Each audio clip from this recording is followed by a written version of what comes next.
नमस्कार,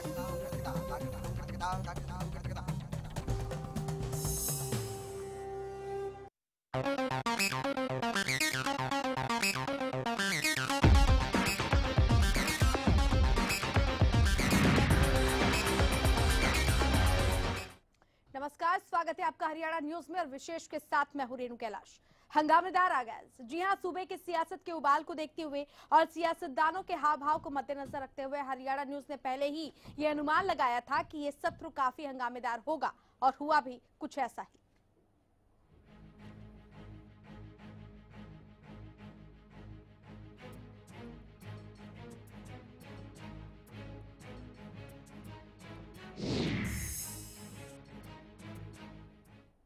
हंगामा है क्यों बरपा, ये सवाल आज पूछना जरा सा बेमायनी हो जाएगा, क्योंकि पब्लिक सब जानती है। अगर कुछ लोग ऐसे भी हैं जो पक्ष विपक्ष के सियासी खेल को नहीं समझ पा रहे हैं, तो ये रिपोर्ट देखिए और आगे अगले आधे घंटे में राज्यपाल के अभिभाषण से लेकर कांग्रेस के नेताओं के निलंबन तक की पूरी कहानी का विश्लेषण करेंगे। साथ ही ये भी जानने की कोशिश करेंगे कि जब आगाज ऐसा हुआ है तो अंजाम कैसा होगा और इस हंगामे के बीच, इस शोर शराबे के दरमियान क्या आम आदमी की आवाज बुलंद हो पाएगी, क्या जनहित के मुद्दों पर चर्चा हो पाएगी। आज इन्हीं मुद्दों का बारीकी से विशेष कार्यक्रम में विश्लेषण करेंगे। एक रिपोर्ट फिर चर्चा।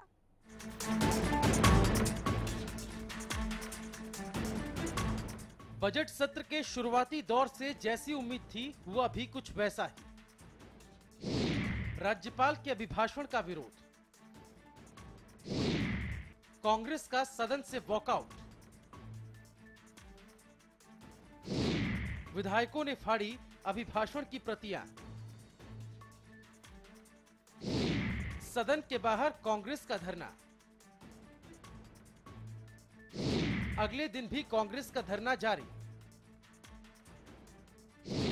मुंह पर काली पट्टी बांधकर प्रदर्शन, पुलिस हिरासत में कांग्रेसी विधायक, थाने ले जाकर विधायकों को फिर छोड़ा,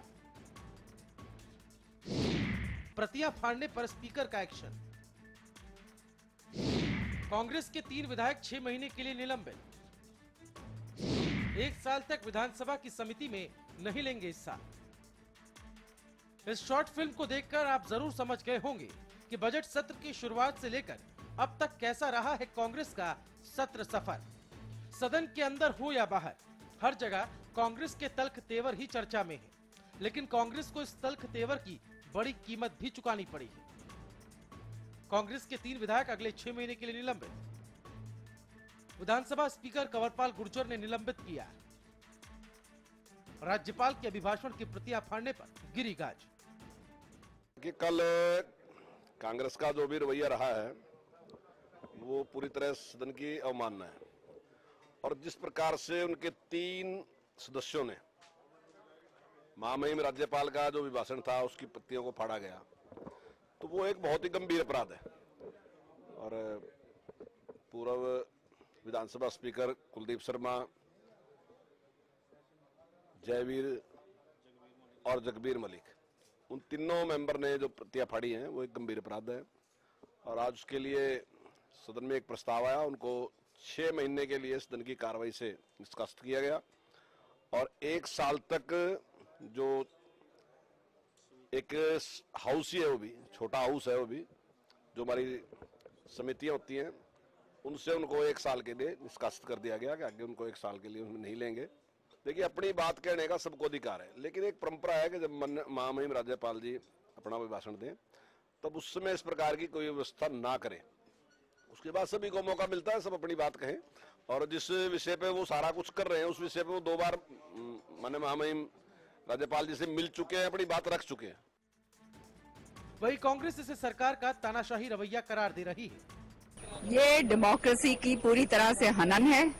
जिस तरह से कांग्रेस को एन ब्लॉक पूरी सारे को सबको बाहर निकाला गया है, ये पूरी तरह से हमारे अधिकारों का हनन है।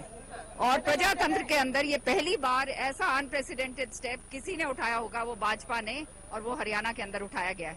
केवल इसलिए क्योंकि ये लोग डरते हैं कि हम लोग जो है सदन के अंदर सारी वो बातें रखेंगे जो इनके खिलाफ जाएंगी। सिर्फ कांग्रेस को ही नहीं बल्कि इनेलो को भी राज्यपाल के अभिभाषण का विरोध करना भारी पड़ा।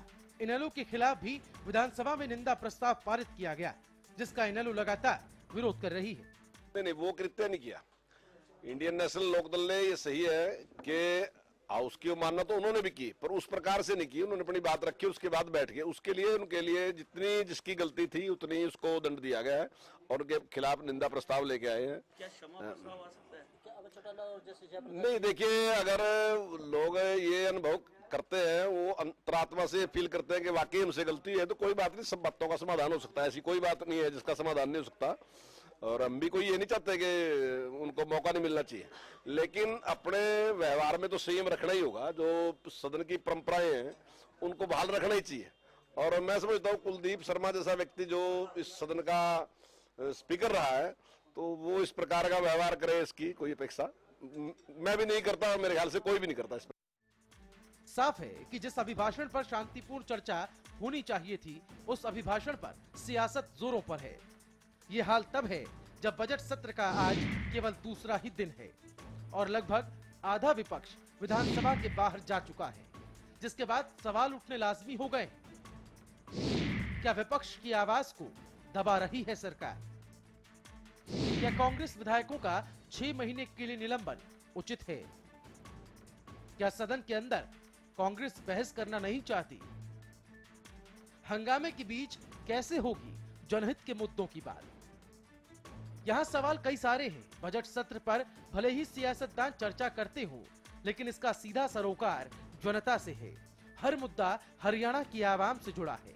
ऐसे में आज विशेष में इन्हीं सवालों के जवाब तलाशेंगे कि आखिर क्यों सियासत जन मुद्दों पर हावी हो जाती है, क्यों सियासतदान निजी महत्वाकांक्षाओं पर काबू नहीं रख पाते हैं। Bureau report, Haryana news. चलिए, इस पर चर्चा करते हैं। हमारे साथ खास मेहमान इस वक्त स्टूडियो में जुड़ गए हैं। राजनीतिक विश्लेषक अभय जैन जी हमारे साथ जुड़ गए हैं, जिनसे बातचीत कर हम जानने और समझने की कोशिश करेंगे इस पूरे मसले के बारे में। अभय जी, बहुत स्वागत है आपका। ये जो पूरा सब कुछ हुआ है आज सदन में, उस पर आपकी प्रतिक्रिया? देखिए, कुलदीप शर्मा जी खुद हरियाणा विधानसभा के स्पीकर रहे हैं। उन्होंने जिस तरह अभिभाषण की प्रतियां फाड़ी हैं, निश्चित रूप से निर्दयनीय है। उनको ऐसा नहीं करना चाहिए। परंतु मैं यहाँ ये भी कहना चाहूंगा, बीजेपी ने जिस तरह 3 विधायकों को 6 महीने के लिए सस्पेंड किया है, ये भी कोई उचित नहीं बनता। उनको वार्न किया जा सकता था, उनको 1 दिन के लिए, 2 दिन के लिए, मैक्सिमम बजट सेशन के लिए उनको बाहर किया जा सकता था। 6 महीने के लिए बाहर करना, यहाँ मुझे ऐसा लगता है कि बीजेपी भी ये चाह रही है कि मुद्दा गर्म रहे और सारी चर्चा इसी में होती रहे। रिजर्वेशन हुआ, SYL हुआ, या जो और बजट से रिलेटेड और महत्वपूर्ण इशू है, इस पर चर्चा कम हो। क्योंकि अब कांग्रेस क्या करेगी? कांग्रेस इस बात को पकड़ के बैठ जाएगी कि हमारे 3 विधायक आपने 6 महीने के लिए क्यों सस्पेंड कर दिए, उनको 1 साल के लिए कमेटी से बाहर क्यों कर दिया। अब कांग्रेस उस पर प्रोटेस्ट करेगी। मुझे ऐसा लगता है बीजेपी शायद ऐसे ही चाहती है। जो मेन मुद्दे हैं जिस पर सदन में चर्चा होनी चाहिए, दोनों पार्टियां, कांग्रेस भी बहस नहीं चाहती और बीजेपी भी नहीं चाहती। हाँ, नहीं, ऐसा नहीं, बीजेपी जानबूझ के नहीं चाहती। तो बीजेपी ने ऐसा कर दिया कि कांग्रेस की मजबूरी हो गई। अब रिजर्वेशन की बात कांग्रेस चाह के भी नहीं कर पाएगी, SYL की बात कांग्रेस चाह के भी नहीं कर पाएगी, या बजट सेशन में जो बजट का हरियाणा का जो वित्तीय स्ट्रक्चर जो दिन पर दिन बिगड़ता जा रहा है, उस पर कोई चर्चा नहीं होगी। तो मुझे ऐसा लगता है कि बीजेपी पार्टी जानबूझ के ऐसा कर रही है ताकि जो मेन इशू है जिसपे चर्चा होनी चाहिए उसको भड़का दिया जाए, उसको अलग कर दिया जाए। ये इसलिए मुझे ऐसा लग रहा है कि भारतीय जनता पार्टी जानबूझ के ऐसा करके इशू को भड़काने, अलग करने का, डाइवर्ट करने का काम कर रही है। चलिए, लौटेंगे आपके पास। ललित नागर हमारे साथ कांग्रेस के विधायक फोन लाइन पर जुड़ गए हैं। ललित जी, नमस्कार। नमस्कार जी। ललित जी, जो हुआ सदन में उस पर आपकी प्रतिक्रिया क्या है? कांग्रेस के 3 विधायकों को 6 महीने के लिए निलंबित कर दिया गया, जनहित के किसी मुद्दे पर बातचीत नहीं हो पाई। सदन की कार्यवाही इसीलिए होती है ताकि जनहित के मुद्दों पर बातचीत हो सके, लेकिन जब आगाज ऐसा है तो उम्मीद क्या करें, अंजाम कैसा होगा? ये हरियाणा विधानसभा के अंदर जी भाजपा सरकार ने लोकतंत्र की हत्या करने का काम किया है, लोकतंत्र का गला घोटा है। हरियाणा प्रदेश के अंदर कांग्रेस के विधायकों ने कोई ऐसा काम नहीं किया कि उनको बाहर सस्पेंड कर दिया 4-5 दिन के लिए, और 3 विधायकों को 1 साल के लिए कमेटी में नहीं जाने का और 6 महीने के लिए वैसे सस्पेंड कर दिया। ऐसा कोई काम नहीं किया। ये लोग न्यूज को भी गलत तरीके से दिखा रहे हैं कल जब विधानसभा के अंदर राज्यपाल जी का अभिभाषण होना था तो हम लोगों ने केवल एक बात कही थी कि भाई या तो राज्यपाल जी अभिभाषण ना पढ़े और पढ़े तो दोगली बात ना करें। यही राज्यपाल पंजाब के विधानसभा के अंदर कुछ और बात कह के आए हैं कि पानी नहीं देना चाहिए और SYL की जो जमीन है वो वापस पंजाब के जमींदारों को दे देनी चाहिए और हरियाणा प्रदेश में आके यूं कहते हैं कि SYL मिलनी चाहिए। वहाँ ये दोगली राजनीति चल रही है भाजपा। हमने उस बात के लिए 13 तारीख को माननीय राज्यपाल जी के निवास पे, राजभवन पे एक ज्ञापन दे के आए थे कि या तो आपको ये अभिभाषण पढ़ना नहीं चाहिए और पढ़ते हैं तो ये आप ठीक करें, क्योंकि आप लोग हरियाणा के राज्यपाल हैं ना कि पंजाब के। पंजाब का तो केवल आपको चार्ज मिला हुआ टेम्परेरी। तो अगर आपको हरियाणा किसी के ध्यान रखने हैं, हित ध्यान रखना है तो वो हरियाणा के रखने चाहिए और आप उल्टा काम कर रहे हैं। जब हम लोगों ने विधानसभा में उठ के खड़े होके और बाहर जाना चालू किया तो इन लोगों ने हमें निष्कासित कर दिया और सस्पेंड कर दिया। उसके बाद हमारे कुछ विधायकों ने तब अंदर नारे लगाए या उनके हाथ में जो कागज थे वो भी अभिभाषण नहीं, वो जो कुछ कागज थे वो फाड़ के वहां फेंके थे। और उसके बाद इन्होंने ये सोच के कि कांग्रेस के विधायक सीनियर विधायक हैं, हर चीज पे वो चर्चा करते हैं, हर चीज पे आपको रोकते हैं। हाँ, और नहीं, इस बार तो ये आरोप लग रहा है ललित नागर जी कि कांग्रेस खुद भी बहस करना नहीं चाहती थी, किसी मुद्दे पर सीरियस नहीं थी, इसीलिए इस तरह का काम किया गया। अब वो तो अपने बचने के लिए कुछ भी कहेंगे, लेकिन सच्चाई ये है कि भाजपा खुद बच रही है क्योंकि ऐसे ज्वलंत मुद्दे हैं आज हरियाणा प्रदेश के अंदर, जैसे जाट आरक्षण आंदोलन, SYL का मुद्दा, अभी जो द्वारा से वो हुआ है, ओले पड़े हैं, बारिश आई है, उसका मुद्दा, पिछले दिनों कपास का इन्होंने मुआवजा देना था वो मुद्दा, ये ऐसे बहुत सारे मुद्दे हैं। लॉ एंड ऑर्डर का जो ये फेल हो चुके पिछले जाट आरक्षण आंदोलन में, इन्हें पता था कि इनकी अभी हाथ खड़ी करी जाएगी, इसलिए इनको पहले ही कांग्रेस के विधायकों को आप सस्पेंड कर दो और बाहर कर दो। ये तो सरासर लोकतंत्र की हत्या है। हमें हमारे विधानसभा क्षेत्र से लोगों ने चुन के इसलिए भेजा है कि हम उनके अधिकारों की रक्षा करें, मुद्दा उठाएं, बात करें, लेकिन वहां उठा के उन्होंने एक तरफा कानून लगा के और हम सबको सस्पेंड कर दिया और 3 विधायकों को 6 महीने के लिए बाहर कर दिया। चलिए ललित जी, लौटेंगे आपके पास। डॉक्टर पवन सैनी बीजेपी की तरफ से हमारे साथ फोन लाइन पर जुड़ चुके हैं, उनसे भी बातचीत कर लेती हैं।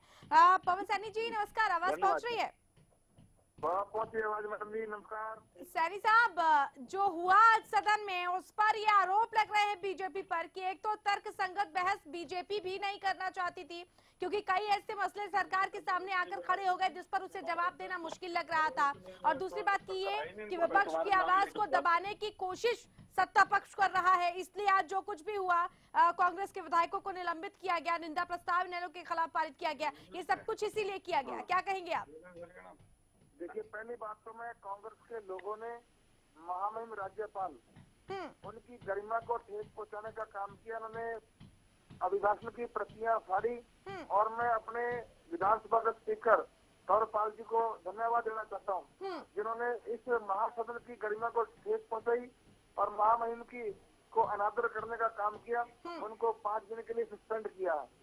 देखिए, प्रधानमंत्री नरेंद्र मोदी जी ने कहा ये लोकतंत्र का मंदिर है, लोगों की 2.5 करोड़ लोगों की आशाओं के ऊपर, अपेक्षा के ऊपर ये सदन उनके योजनाएं, कल्याणकारी योजना के ऊपर फैसला करता है और महामहिम की अभिभाषण की प्रतियां फाड़ते हैं। इन लोगों ने आज मुंह बंद करके वहाँ प्रदर्शन करने का काम किया विधानसभा के सामने। इनके पास बोलने का कोई शब्द नहीं है। इन्होंने इस देश को नुकसान पहुंचाने का काम किया। रही बात ये ज्वलंत मुद्दों की उठाने के बाद, ये 10 साल सरकार के अंदर रहेगा। इन्होंने कौन सा SYL का पानी ले गए? केंद्र में सरकार इनकी थी, पंजाब में सरकार इनकी थी। इसलिए कांग्रेस का आज देश की जनता ने 125 करोड़ जनता ने जो बुरा हाल किया, इनके पास विपक्ष का नेता बनाने के लिए भी इतना संख्या बल लोकसभा के अंदर दिया, केवल 40-42 सांसद इनके बने हैं। इसलिए इनके पास बोलने का कोई शब्द नहीं है।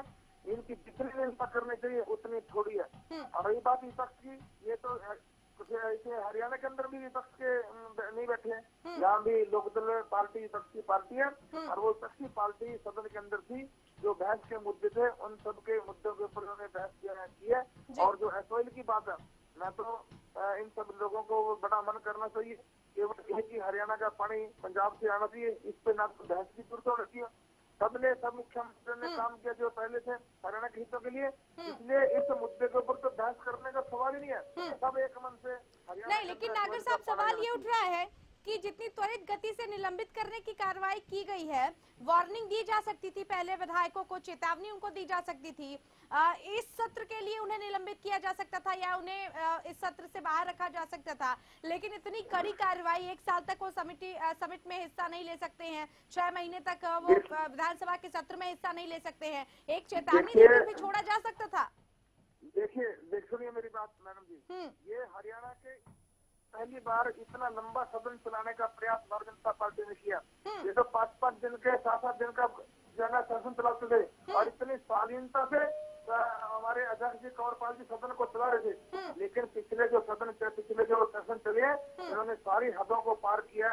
इनके 3-4 विधायक ऐसे हैं, वो इनको सब वार्निंग दे रखी है। ये हरियाणा के अंदर पहली बार भारतीय जनता पार्टी की सरकार ने ट्रेनिंग दिलवाई है सभी विधायकों को सदन के अंदर किस प्रकार से चर्चा करनी चाहिए, लेकिन इनको गरिमा करनी नहीं आती सदन की। इसलिए ये इनका क्या अनुभव रहा, ये अपने आप को अनुभव वाले व्यक्ति बताते हैं। एक महामहिम की गरिमा का इनको पता नहीं है, इसलिए ये लायक नहीं है। और जो 4-5 विधायकों को 6 महीने के लिए सदन से भी बाहर किया है और 1 साल तक जो विधानसभा। चलिए सैनी साहब लौटेंगे आपके पास, ललित नागर जी से आपके तमाम सवालों का जवाब भी लिया जाएगा। वक्त एक छोटे से ब्रेक का है। नागर साहब ब्रेक के बाद आपसे हम जवाब लेंगे जो कुछ भी पवन सैनी ने कहा है। वक्त के छोटे से ब्रेक का लौट रहा है विशेष के साथ।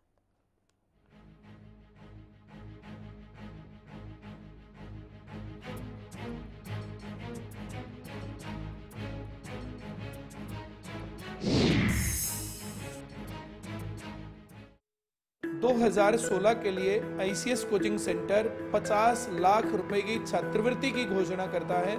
अब की बार 12वीं क्लास के पेपर देने वाले छात्र इसमें एलिजिबल होंगे। 1 साल की तैयारी में सरकारी नौकरी पा सकते हैं। फ्री स्कॉलरशिप के लिए फॉर्म ICS कोचिंग सेंटर के ऑफिस में अवेलेबल है। 1 अप्रैल से पहले सबमिट करवाना है। ICS coaching centre free scholarship test लेगा, टेस्ट की भी फ्री तैयारी करवाएंगे। जो स्टूडेंट्स इसमें इंटरेस्टेड हैं वे अप्लाई कर सकते हैं। खूबसूरत मखमली गुदगुदाता एहसास हो, शीतल हो कोमल हो कुदरती एहसास। Riva, a meeting force in style. Sirsa में अब खत्म हुआ अंतर्राष्ट्रीय स्तर की शिक्षा का इंतजार। MDLR ग्रुप लेकर आए हैं MDK इंटरनेशनल स्कूल। हरियाणा के हरित क्षेत्र सिरसा में विश्व स्तरीय शिक्षा की खास पहचान। MDK international school Cambridge university London से जुड़े सिरसा के इस पहले रेसिडेंशियल कम डे बोर्डिंग स्कूल के डायरेक्टर हैं कैम्ब्रिज एग्जाम्स के आकलनकर्ता मिस्टर लॉरेंस फ्रे। विश्व स्तरीय शिक्षा के साथ MDK स्कूल में है एयर कंडीशन कैंपस और दूसरी आधुनिक जरूरी सुविधाएं, पुस्तकों से परिपूर्ण लाइब्रेरी और एक स्पेशियस कैफेटेरिया जिसमें बच्चों के लिए मिलेगा हेल्दी खाना। MDK इंटरनेशनल स्कूल की विश्व स्तरीय खेल एवं अन्य सुविधाएं आपके बच्चों का स्वास्थ्य एवं चहुमुखी विकास सुनिश्चित करती हैं। तारकेश्वरम धाम के नजदीक रानिया रोड सिरसा में। अधिक जानकारी के लिए संपर्क करें।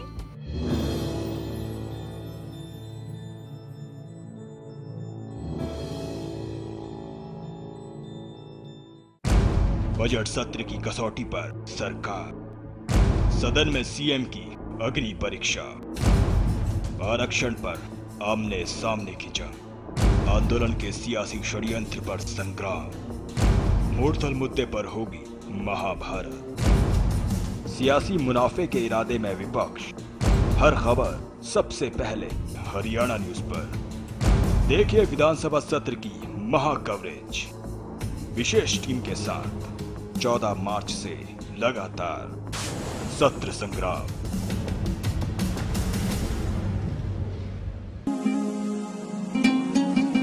बस अब और नहीं।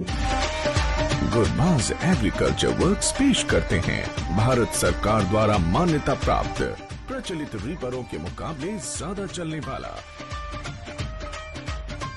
समय और डीजल की बचत वाला गुरबाज स्ट्रॉ रीपर।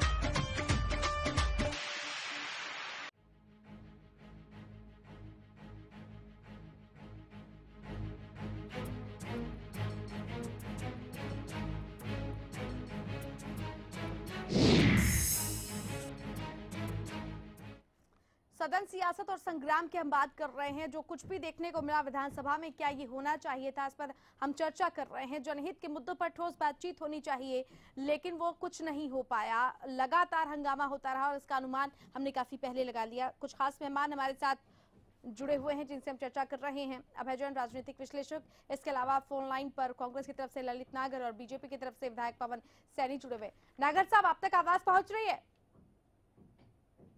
नागर साहब, आप सुन पा रहे हैं हमें? चलिए, लगता है कि संपर्क हमारा टूट गया है, लेकिन गरिमा का ख्याल और जनता की फिक्र, ये अहम सवाल आज हम उठा रहे हैं।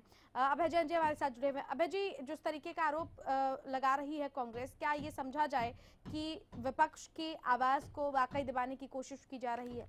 देखिए, राज्यपाल का जो अभिभाषण होता है उस पर जो चर्चा होती है वो कोई एक्ट नहीं होता। वो खाली ये होता है कि राज्य सरकार ऐसी योजना बना रही है, इन बिंदु पर काम कर रही है। उस पर अगर इतनी ज्यादा चर्चा हो और उस पर कांग्रेस पार्टी उसकी प्रतियां फाड़ती है, उसको बाहर किया जाता है, ये बिल्कुल तुक नहीं बनता। अगर ये कोई एक्ट होता या कोई उसमें बिल होता या उसमें कोई बात होती तो बस समझ में आती है। आप देखिए एसवाईएल का जो मुद्दा है, एसवाईएल का देखिए पंजाब सरकार क्या कर रही है, 4000 एकड़ जमीन किसानों को फ्री वापस दे रही है। और वो उसका कारण क्या होगा? अब वो नहर कभी नहीं बनेगी, क्योंकि किसानों को लालच आ गया कि हमारी जमीन हमें फ्री मिलेगी। तो इसका मतलब वो किसान भी अब एसवाईएल के मुद्दे पे साथ जुड़ गए हैं कि भाई हमें जमीन फ्री मिलेगी, इसलिए नहर मत बनने दो। मतलब कि पंजाब का किसान अब ये चाहेगा कि नहर ना बने। उस मुद्दे पे कोई चर्चा की बात नहीं कर रही सरकार। इतना महत्वपूर्ण मुद्दा है, हरियाणा सरकार ने करोड़ों रुपए खर्च कर दिया, अपने हिस्से की नहर बना दी, उस पर कोई चर्चा नहीं हो रही। दूसरा, हरियाणा 10 दिन जलता रहा। जाट रिजर्वेशन जो इशू है, कितना करोड़ों रुपए का नुकसान हुआ है, कोई 35,000 करोड़ बोल रहा है, कोई 40,000 करोड़ रुपए बोल रहा है, उस पर कोई चर्चा की बात नहीं आ रही। बजट सेशन की बात करें तो हरियाणा का वित्तीय हालत बहुत दयनीय दिन पे दिन हो रही है। हमारा दिन पे दिन लोन हमारा बढ़ रहा है, आम आदमी और ज्यादा कर्जेवान हो रहा है, तो उस पर कोई बात नहीं हो रही। तो मैं समझता हूँ ये जो राज्यपाल के अभिभाषण पे जो बात 2 दिन हम लोगों ने वेस्ट कर दिए, ये गलत करें। विधानसभा का मेन उद्देश्य महत्वपूर्ण जो महत्वपूर्ण बिंदु होते हैं, महत्वपूर्ण जो इशू होते हैं, उस पर चर्चा करना होता है। तो मैं समझ रहा हूं कि भारतीय जनता पार्टी और कांग्रेस पार्टी पता नहीं ऐसा क्या माहौल बनाना चाह रहे हैं कि जो मेन इशू है उस पर चर्चा ना करें। मुझे कई बार ये लगता है कि कांग्रेस पार्टी भी जो जाट आरक्षण का मुद्दा है उस पर चर्चा नहीं करना चाहती, क्योंकि उन्होंने जब प्रस्ताव की बात करी तो उन्होंने कहा हम कोई प्रस्ताव नहीं देंगे, रूलिंग पार्टी का ये काम होता है प्रस्ताव देना। दूसरा, उन्होंने सर्वदलीय जब कमेटी की मीटिंग बुलाती है भारतीय जनता पार्टी, उसमें पार्टिसिपेट नहीं करते हैं। तो मुझे ऐसा लगता है कि भारतीय जनता पार्टी तो खैर चाहती ही नहीं है कि भाई जाट आरक्षण पे कोई चर्चा हो या उस पर कोई ठोस परिणाम आए। कांग्रेस पार्टी भी शायद ऐसा नहीं चाहती कि जाट आरक्षण मुद्दे पर इस पर विधानसभा में कोई चर्चा हो और कोई ठोस बिल या प्रस्ताव सामने आए और वो विधानसभा में पास किया जाए। बिल्कुल, लौटेंगे आपके पास। अरविंद भारद्वाज हमारे साथ इनेलो की तरफ से फोन लाइन पर जुड़ गए। अरविंद जी नमस्कार, आवाज पहुंच रही है? जी नमस्कार। अरविंद जी, जो कुछ भी हुआ सदन में, कैसे देख रहे हैं आप? जिस तरीके से निलंबित किया गया, इनेलो के खिलाफ निंदा प्रस्ताव लाया गया, आपके जो माहौल बना रहा, जनहित के मुद्दे जिस तरीके से हाशिए पर चले गए, कोई ठोस सार्थक बातचीत उस सदन में नहीं हो पाई जो जनहित से जुड़े मुद्दे हों, कैसे देख रहे हैं आप? क्या वाकई यही होना चाहिए सदन में? यही दुर्भाग्य है हमारा कि विधानसभा में जो जनहित के जो मुद्दे थे, चाहे वो जाट आरक्षण का मामला हो, हरियाणा में जो आगजनी हुई उसमें पीड़ितों को मुआवजा की बात हो, जो जिन किसानों की कपास की खेती बर्बाद हुई उनको मुआवजे दिलाने की बात, बिजली के बिल जो रेट बढ़े उनको उन पे चर्चा करनी थी। तो इन सब बातों को छोड़कर पहले तो कांग्रेस ने जो कि जाट आरक्षण और एसवाईएल के मुद्दे से भाग रही है, वो ना सर्वदलीय बैठक में आए, ना विधानसभा में उन्होंने कहीं कोई ऐसी सकारात्मक भूमिका निभाई। अभिभाषण का विरोध करके वो खुद बाहर जाना चाहते थे, क्योंकि वो खुद इन सब चीजों से बच रहे थे। दूसरी ओर भारतीय जनता पार्टी शायद वो भी नहीं चाहती कि किसी तरह से कोई चर्चा विधानसभा में हो, इसीलिए एक छोटी सी बात को इतना खींच दिया। वो चाहते तो इन्हें 2-4 दिन 5 दिन के लिए निकाल कर रोक सकते थे, परंतु एक लोकतंत्र में, एक स्वस्थ लोकतंत्र में विपक्ष का होना बहुत जरूरी है। अगर सत्ता पक्ष ये सोचे कि सिर्फ वही विधानसभा में बैठकर कार्रवाई पूरी कर लेंगे तो ये किसी तरह से लोकतांत्रिक कार्रवाई नहीं कहलाएगी। इसीलिए विपक्ष को मौका देना चाहिए अपनी बात को रखने का। और अभय चौटाला जी ने कहा है कि कांग्रेस ने गलतियां की हैं और ये कांग्रेस का कल्चर रहा है कि वो भी पहले जब सरकार में थे तो इनेलो को नेम करके बाहर कर देते थे।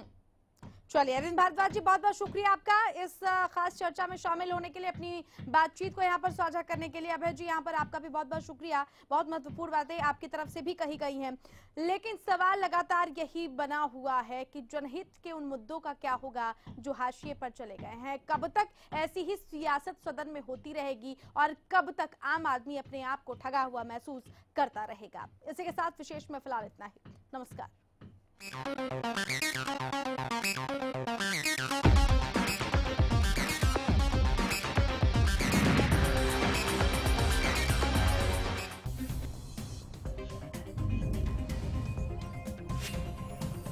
Da da da da da da da da da da da